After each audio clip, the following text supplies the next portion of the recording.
Les canyons se développent dans les massifs calcaires. Et ici, avec le secteur de Caqueta et de la Pierre Saint-Martin, nous sommes sur un des plus grands karstes, un des plus grands massifs calcaires d'Europe. Les canyons se développent donc dans le calcaire et ils sont issus de leur dissolution par les eaux chargées d'acide carbonique. Lorsque les eaux de pluie et de neige traversent l'atmosphère, elles se chargent d'acide carbonique et cette eau chargée d'acide va dissoudre le calcaire comme on peut dissoudre un morceau de sucre dans de l'eau, mais bien sûr à une échelle, à un temps géologique. Ce qui fait que l'eau, en circulant en surface, elle va suivre un cheminement et creuser, corroder, pour faire soit en surface de calcaire, donc des micro-canyons, ou alors des grands canyons comme Olsarte, Oladubi, Caqueta, Ujar.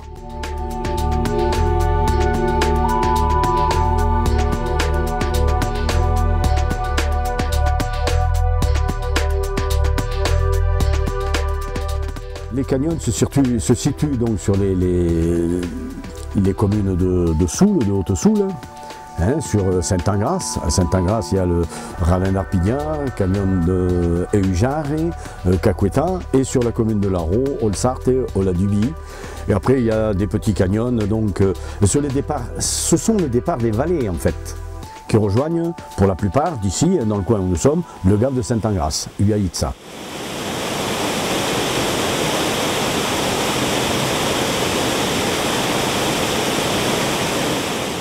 Les profondeurs, elles sont de l'ordre, c'est l'épaisseur de la masse de calcaire qui est ici sur le massif de la Pierre Saint-Martin, qui est de l'ordre de 400 mètres. Et les canyons se développent sur 150, 200, 250 mètres de profondeur.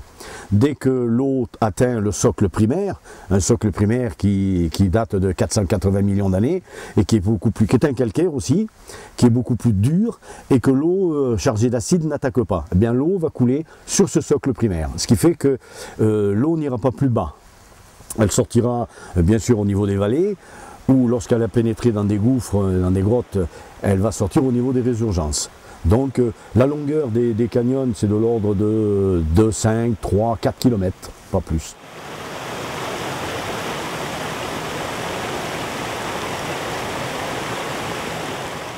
Les canyons qui sont relatifs au massif de la Pierre Saint-Martin sont le canyon de Caqueta, notamment, avec la résurgence de Caqueta, la cascade de Caqueta.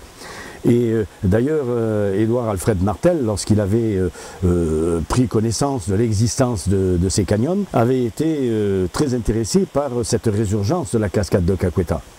Les eaux de la cascade de Caqueta correspondent à 1/10 des eaux qui tombent sur le massif de la Pierre Saint-Martin. Et c'est pour ça qu'il a été très difficile de définir son point d'absorption, son bassin d'alimentation, sur une étendue calcaire de 150 km². Et ce n'est que depuis une dizaine d'années, un peu moins d'une dizaine d'années, que les spéléologues ont trouvé la rivière qui correspond à la cascade de Caqueta.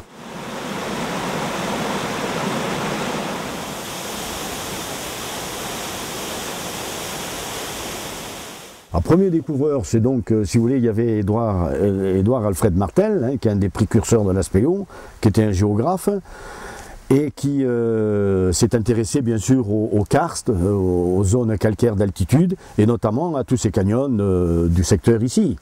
Et c'est, comme je disais, c'est la présence de la cascade de Caqueta qui l'a aussi intéressé vers la recherche à caractère spéléologique.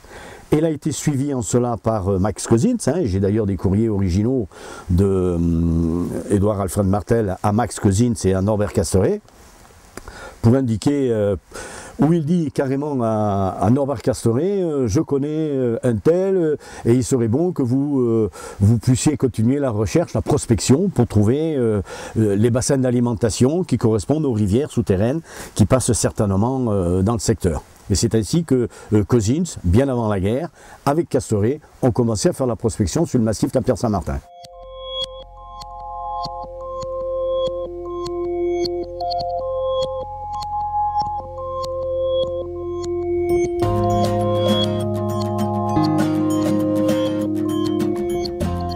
Alors à Caqueta, il y avait un moulin, hein, il y avait donc ici c'est l'amont du gave de Saint-Angras, Uaïtsa, et les meuniers ils se servaient donc de la force de l'eau pour faire tourner leur moulin. Puis par la suite, il y a eu la Chème, hein, ou plutôt à l'époque c'était les chemins de fer du Midi, qui cherchaient à créer des barrages pour créer de l'électricité et qui ont commencé à créer très tôt le premier barrage de Sainte-Engrâce. Et c'est le fait d'avoir par la suite surélevé ce barrage qui a amené le petit lac qui a à l'entrée des gorges de Caqueta.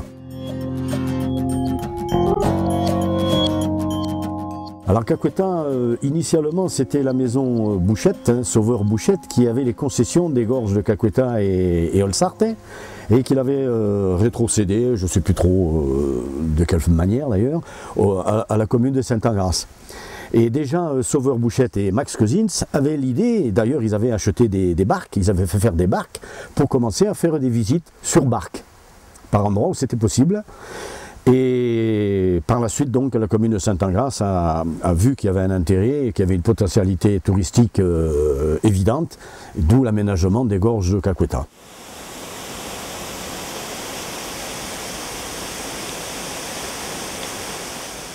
Alors en moyenne, ça oscille entre 60 et 70 000 visiteurs à l'année. C'est une balade pédestre, magnifique. Et c'est quelque chose d'exceptionnel, c'est quelque chose de grandiose et sauvage. Hein, on parle souvent de la Haute-Soule sauvage. Hein, et c'est quelque chose à voir, bien sûr.